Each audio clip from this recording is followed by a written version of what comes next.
Halo Sobat PP Bursa, Assalamualaikum warahmatullahi wabarakatuh. Balik lagi di podcast Bincang Hangat Bersahabat. Kenalin, nama aku Zini Azura, jurusan Tourism Sehat di Bursa Uluda. Aku angkatan 2021 dan hari ini kita kedatangan tamu podcast yang super duper, Masya Allah luar biasa ini. Boleh langsung kenalin dirinya? Nama aku Jovita Sandra, aku adalah lulusan Bursa Uluda University jurusan kimia gitu.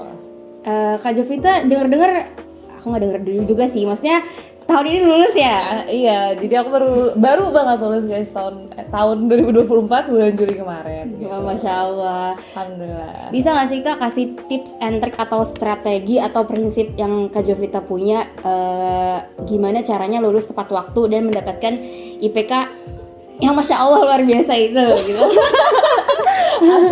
Enggak guys, IPK aku nggak bagus-bagus banget, tapi ya gimana ya, untuk lulus tepat waktu itu sebenarnya it really depends on yourself gitu loh. Kayak kita nggak bisa ngandelin. Jadi kita nggak bisa ngandelin lingkungan kita seperti apa gitu loh, karena kita sekarang udah di luar negeri kan, jadi kayak ya benar-benar bergantung dengan prinsip diri sendiri, disiplin, continuity atau berlanjut istiqomah lah ya istilahnya ya, istiqomah dalam belajar gitu. Karena kita di sini nih kan, kita kan punya teman banyak nih, terus kita datang dari daerah berbeda-beda, terus kita kesini juga punya fokus yang berbeda-beda. Mungkin ada yang mau achieve organization, ada yang mau achieve ada bisnisnya, atau mungkin aku pengen kerja, pengen banyakin di CV gitu, atau mungkin ada yang fokus akademik banget, aku pengen pokoknya Erasmus iya, terus Maulana Exchange iya dan lain-lain kayak gitu-gitu. Jadi fokus kita tuh berbeda-beda kan guys. Jadi ya itu, kita harus tahu fokus kita mau apa kesini, goalsnya seperti apa, bagaimana cara achieve-nya gitu. Tapi kalau menurut Kak Jovita, YOLO itu perlu nggak sih dalam hidup kita? YOLO itu perlu. Jadi gini, kita tuh we have to entertain ourselves juga, karena kalau enggak kita juga capek kan guys. Maksudnya kayak belajar boleh, tapi harus istirahat juga, karena tubuh kita itu juga punya haknya untuk istirahat gitu loh. Gitu. Jadi menurut aku cukup tahu aja sih, cukup tahu kebutuhan diri kita apa, prinsip yang kita punya apa, dan tidak mudah untuk terpengaruh dengan orang lain itu. Komitmen dengan diri sendiri itu yang harus kuat. Diri sendiri ya. Walaupun sibuk belajar kayak tadi, Kak Jovita juga ikut organisasi nggak sih di sini? Alhamdulillah aku ikut organisasi. Jadi karena di 2 tahun pertama aku itu kan kebetulan pandemik ya, aslinya aku datang 2019 by the way. Terus abis itu di akhir kursus bahasa Turki aku, abis itu tiba-tiba corona, terus akhirnya semua online, setahun aku online. Terus akhirnya untuk mengisi kekosongan itu aku sempat ikut organisasi, aku juga sempat bisnis juga, freelancer. Tapi itu iseng aja guys, iseng aja. Bisnisnya apa tuh kalau boleh tahu Kak? Kita dulu jualan ini guys, jualan apa namanya, soya milk. Susu kedelai. Iya, susu kedelai ala Indo gitu. Karena kan dulu kita corona, terus lockdown kan, nggak bisa pulang juga. Terus kayak kita mikir gimana ya caranya supaya mahasiswa di sini tuh nggak homesick, tapi useful juga, dan bisa bisa menghasilkan sesuatu gitu yang bermanfaat dikala kita nggak bisa ngapain gitu kan di rumah. Akhirnya yaudah, aku dengan teman-teman angkatan aku, kita kolaborasi bersama, kita bikin satu IG tapi milik barang-barang gitu loh. Jadi satu platform tapi kita kolaborasi sama-sama. Ada yang jualan dimsum, ada yang jualan susu kedelai, ada yang jualan rolade ayam, tau gak sih yang kayak di Hokben? Iya kayak gitu-gitu gitu. Sampai sekarang IG masih ada nggak kira-kira? kurang tahu ya, tapi mungkin masih ada gitu.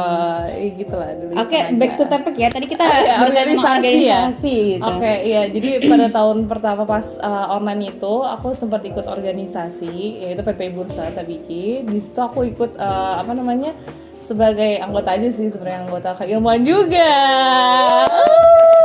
Jadi setelah ikut jadi anggota keilmuan selama setahun, aku memutuskan lagi untuk maju lagi karena dulu dicalonkan juga kebetulan. Akhirnya aku menjadi MPA setahun di sekretaris, bagian sekretaris. Kemudian setelah jadi MPA aku memutuskan untuk off karena waktu itu pertama kali offline kan, kayak aku kaget dengan apa namanya, Beradaptasi lagi iya, gitu ya. bukan beradaptasi lagi, Sebenarnya baru beradaptasi baru kan. beradaptasi Karena lagi sama sebelumnya waktu-waktunya. online kan, sebelumnya online terus jadi offline, aku baru tahu gimana Hoja itu ngomong, terus aku baru tahu sistem belajar di sini kayak gimana, ujian segala macam. Jadi kayak ya aku baru beradaptasi, akhirnya aku memutuskan untuk off dulu dari organisasi setelah demis, tapi aku mengusahakan diri aku untuk tetap berkontribusi untuk PV Bursa gitu dengan cara mengikuti program-program kayak keilmuan kan ngadain meto gitu, aku jadi mentor meto. Habis itu ada lagi waktu itu ini kan apa yang fakultas, PJ fakultas. Oh iya. Aku juga ditunjuk sebagai PJ fakultas, kemudian ngajarin adik-adik sih kebanyakan yang pada minta ajarin gitu. Aku emang suka ngajar guys btw. Oke, teman-teman, dari yang kita tahu kan Kak Jovita jurusan kimia ya. Iya. Itu ada stage-nya nggak sih Kak sebelum lulus? Ada dong, ada banget stage-nya. Jadi gini, di sini kan masing-masing jurusan ya beda-beda ya. Ada yang kayak wajib stage, wajib skripsi juga, ada yang skripsi doang, ada yang bahkan nggak ada dua-duanya, ada yang stage doang nggak ada skripsi, ada. Itu depends sama fakultas atau department. Oh, departmentnya. Jurusannya guys. Itu based on jurusan kalian gitu, nggak nentu. Bahkan di event aja ada yang kayak nggak perlu stage, nggak perlu skripsi. Oh iya, apa jurusannya itu? Microbiology. Itu. Kalau Kak Jovita stage sama skripsi dua-duanya. Iya. Beban. Beban. Beban memang, tapi ya nggak apa. Tapi bisa melewatinya ya. Alhamdulillah lulus sekarang ini guys.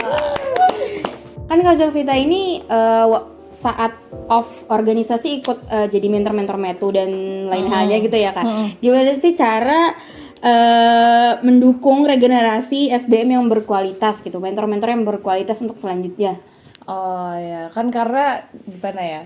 Aku sebenarnya itu kesadaran diri sendiri lagi sih guys, balik lagi. Sebenarnya kita hidup di dunia ini hanya butuh kesadaran antara diri sendiri ya guys. Cuma maksudnya aku cuma mengaca kepada kakak kelas yang dulu ini sih apa namanya turut ikut membantu kita sebagai adik kelas, menurunkan tangannya untuk memberikan bantuan kepada kita. Jadi aku kayak merasa dulu mereka aja mau bantu, masa kita nggak mau gitu loh, ngerti nggak sih? Terus kayak sebenarnya gini guys, aku tuh awalnya juga takut untuk jadi mentor, tapi akhirnya kayak sesuai dengan ya agama kita juga ya, bahwa ilmu yang bermanfaat itu adalah ilmu yang diamalkan, apa sih namanya, diajarkan kembali kepada orang lain gitu kan.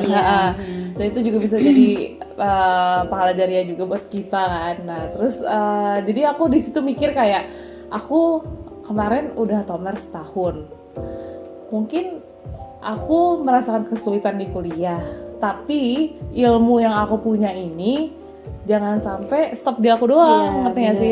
Harus kayak kita mengajarkan yang lain supaya yang lain juga merasakan kemudahan itu, dan itu berlanjut terus, jadi efeknya domino guys, gitu.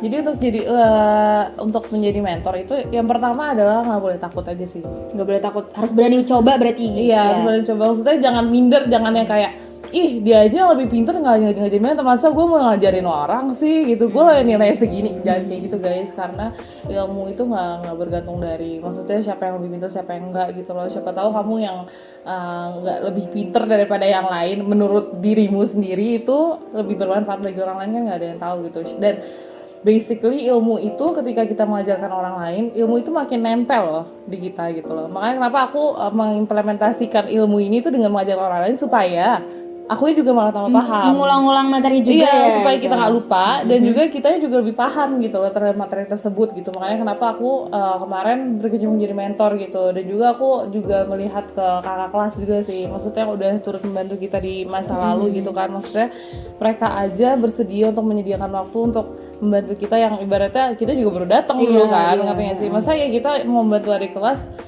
nggak mau sih gitu loh, ngerti nggak sih? Ya jadi gitu aja sih sebenarnya. Yang penting pertama berani, coba aja dulu yang pertama.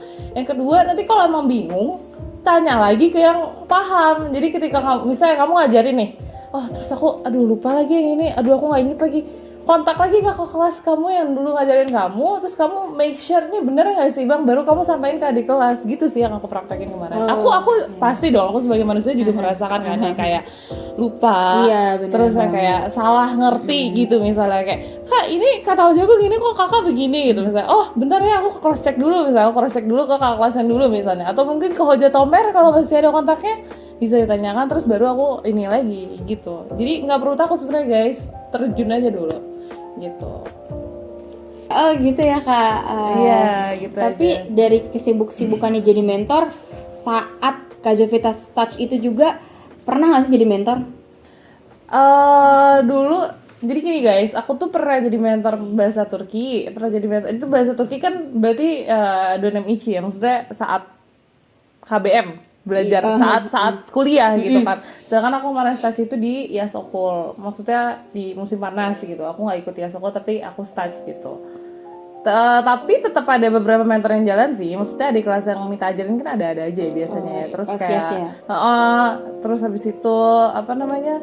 Aku juga ikut ini kan, indoors akustik juga.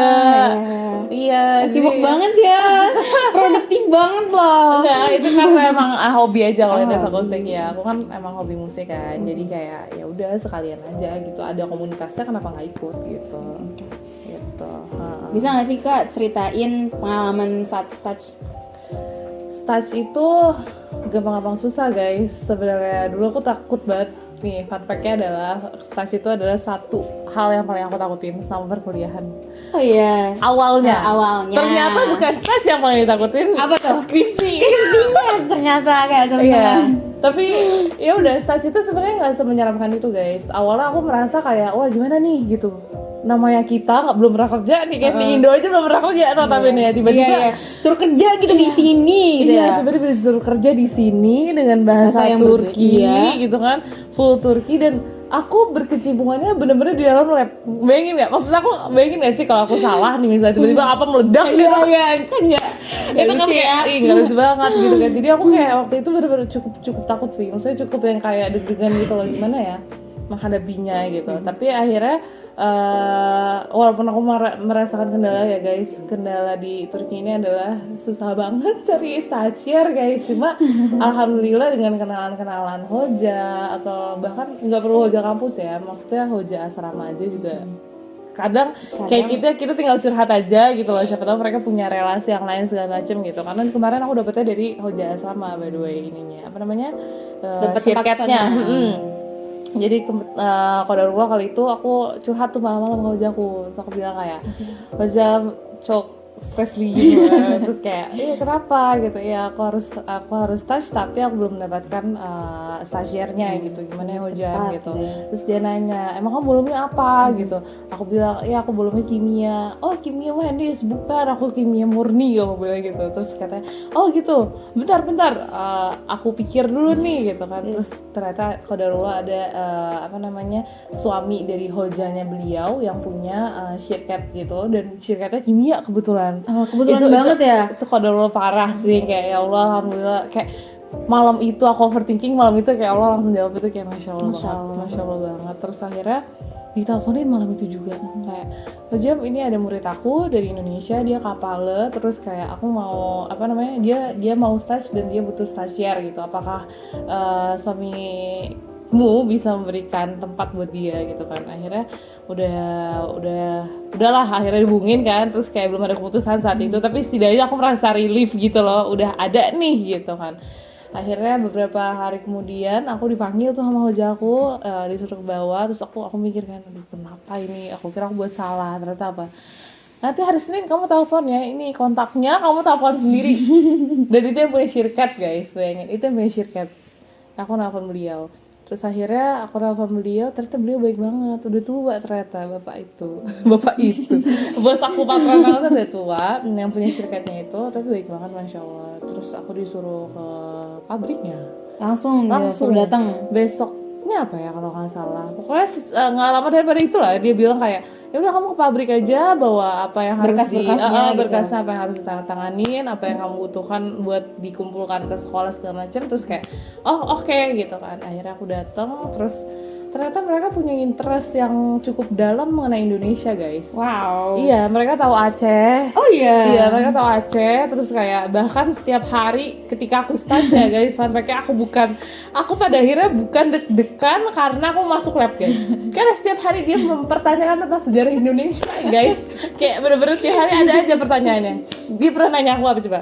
Jovita, kenapa dulu bendera Indonesia itu diambil dari bendera Belanda yang dirobek gitu? Iya. Terus kayak aku Gimana jelasinnya gitu ya? pakai bahasa Turki kan, udah mana aku sejarah juga nol besar gitu, terus tiba-tiba kayak terus nanyain lagi apa ya, banyak deh, dia tuh kayak lebih tahu daripada aku bahkan merasa malu gitu, ngerti gak sih, kayak kok bisa sih orang di sini gitu loh, yang notabene jauh banget kan, Indonesia Turki itu kan jauh banget gitu. Tapi beliau tuh tahu gitu sejarah-sejarah detailnya ya, bahkan dia tahu, dia hafal presiden kita dong. Oh iya. Hafal presiden kita siapa-siapa aja. Terus kayak wah, aku kayak wah gitu. Setiap hari itu ada kuis, guys, dari bos aku itu. Udah gitu kuisnya diberikan saat aku kalau nggak lagi eksperimen di lab, diberikannya pada saat makan siang. Berarti kuisnya sejarah Indonesia ya, bukan kimia ya? Bener banget. Jadi, akhirnya setiap hari tuh aku bukan yang kayak, aduh besok aku harus jawab apa kalau tanya kimia, bukan. Aduh besok ada pertanyaan apa lagi yang muncul. Soalnya aku bener-bener ya Allah, aku bener-bener nggak tahu banget kan sejarah tuh nol banget gitu. Cuma terus ya udahlah akhirnya dari bos itu aku langsung dikenalin kan sama si supervisor aku. Jadi aku kira beliau yang bakal nge-supervision aku, ternyata bukan. Ternyata supervisornya adalah kimia gen yang ada di lab itu gitu kan. Beliau baik juga, cewek kan. Jadi kayak aku kira beliau masih muda, ternyata udah menikah. Terus kayak makanya kayak keibuan banget sama aku gitu. Jadi kayak ya aku merasa apa ya, feel so lucky and blessed sih untuk bisa start di sini gitu. Dan ternyata nggak semenyeramkan itu, kita benar-benar kayak dibimbing untuk dibimbing untuk mengerjakan pekerjaan gitu loh, bukan kayak yaudah kamu udah masuk lab dah kerjain kerjain sendiri atau meledak gitu ya. meledak terserah, atau misalnya kayak nih aku kasih ini ya kamu kerjain gitu misalnya. Terus kayak enggak, mereka tuh kayak bener-bener kayak iya ini hari pertama aku datang ngapain coba, iya ini alat untuk ini Dijelasin satu-satu gitu, detail ya. Iya beneran kayak bener-bener diajarin satu-satu gitu kan. Habis tuh paling beliau suka ngetes kayak ini aja, misalnya kita nyiapin larutan nih misalnya, beliau ngetes aja. Ini kalau misalnya kita mau nyiapin larutan misalnya 0,1 molar dengan ininya segini-gini, kira-kira kamu harus timbangnya berapa ya gitu doang. Maksudnya itu kan kayak hitungan-hitungan dasar yang emang harus orang kimia tahu ya gitu. Maksudnya itu kan kayak ya udah normal basic aja, ya. Basic lah. Maksudnya semua orang bisa lah kayak ini gitu. Kalau belajar kimia tuh pasti tahu lah gitu ibaratnya tuh hitungan-hitungan kayak gitu. Sisanya bener-bener dibimbing yang kayak ya hari ini kita mau eksperimen ini kita menggunakan ini kenapa kita menggunakan ini supaya begini, kayak bener-bener dibimbing satu-satu gitu. Iya, jadi habis itu setelah kita sudah terbiasa, baru mereka melepas kita buat kayak melakukan job desk yang mereka kasih. Jadi ketika kita udah terbiasa, mereka hanya memberikan kayak sebuah sticky note, terus kayak ya kamu harus ngukur gini ini yang harus kamu kerjain, yang kamu kerjain gitu. Tapi based on yang udah diajarin juga gitu. Jadi sebenarnya nggak perlu takut guys buat magang di sini gitu. Oh itu. Kalau boleh tahu Kak Jo, stage-nya berapa lama sih Kak? Aku magangnya stage-nya itu harusnya tuh cuma 30 hari wajibnya ya, wajib magangnya dari fakultas 30 hari, tapi kemudian mereka kayak memperpanjang stage aku gitu. Kenapa tuh? Jadi 3 bulan. Dulu tuh aku pikirnya, aku positive thinking banget. Dulu aku pikirnya apa coba? Dulu aku pikirnya kayak, oh mungkin mereka emang senang sama orang Indonesia, tapi emang mereka senang sama yang Banja gitu. Cuma in the other side ternyata aku baru tahu bahwa perusahaan-perusahaan Turki ini lebih banyak mencari stagiair. Maksudnya orang yang mau stage dibandingkan meng-hire employee baru gitu. Karena kalau misalnya dia meng-hire pekerja baru, itu kan cost-nya lebih gede ya jadinya. Jadi mereka sebenarnya memperpanjang pekerjaan aku bukan karena itu. Tapi Kak Jo dapet kos gak? Dapet. Dulu aku senang banget karena kos aku kayak cukup lebih tinggi daripada orang lain gitu. Tapi ternyata pas aku pikir-pikir lagi 3 bulan harusnya ngasih gitu. Ternyata itu nggak sebanyak gitu guys. Aku kan dulu jadi gini, orang yang stage di sini tuh dapat gajinya itu 10% dari SGWJ dari UMR kan, which is dulu tuh 11.000 UMR ya, berarti kalau 30% harusnya 3.000 sekian gitu kan. Aku dulu dikasih 5.000, tapi itu kan notabene untuk 30 hari ya. Iya. Aku baru inget untuk 30 harinya itu. Oh, 30 harinya. Ternyata aku magangnya 3 bulan ya. Dibayar 5.000, tapi ya nggak apa-apa lah, itu hanya untuk menambah pengalaman gitu. Aku bersyukur juga sih. Terus tapi banyak juga yang nggak dibayar, Jin. Termasuk aku. Iya, Fun fact, aku itu udah stage juga guys. Iya. Jadi stage itu laki-laki. Jadi kayak kalau kamu stage di Deolet Kurumo atau lembaga-lembaga yang dari pemerintah, kamu pasti akan dibayar karena ada sosdeshme-nya kan buat membayar. Tapi kalau misalnya kamu deoletnya stage-nya di yang undeolet non deolet gitu misalnya yang swasta, yaitu tergantung kebijakan dari si syirkatnya. Karena ya itu balik lagi, ada yang nakal, ada yang baik ya. Jadi bener doa banget aja. Semoga dapat tempat stage yang baik. Benar-benar. Syukur-syukur kalau bisa diangkat ya. Sedih ya. Oke sobat PP Bursa, sebelum kita tutup podcast Bincang Hangat Bersahabat kali ini, mungkin ada sepatah dua kata dari Kak Jovita untuk adik-adik yang belum lulus ya. Apa ya? Mungkin ini ya, kalian kesini itu kan udah jauh-jauh ya, terus udah banyak makan uang juga. Jadi apapun yang udah kalian mulai diselesaikan, jangan pernah patah semangat, karena yang kesusahan tuh nggak cuma kalian, semua orang yang pernah belajar di Turki dengan bahasa yang berbeda ini pasti semuanya merasakan kesulitan. Tapi gimana caranya aja kamu keep on finding the solutions gitu buat mengatasi semua kesulitan yang kalian punya. Udah gitu aja, semangat terus sampai wisuda. Terima kasih Gitu. teman-teman semua. Terima kasih, Kak Jovita udah datang buat podcast hari ini. Sama-sama, terima kasih kembali buat Zini yang udah bersedia untuk menjadi moderator kali ini. Gitu Sampai aja, jumpa guys. di podcast Bincang Hangat selanjutnya. See you guys. Dadah. Bye-bye.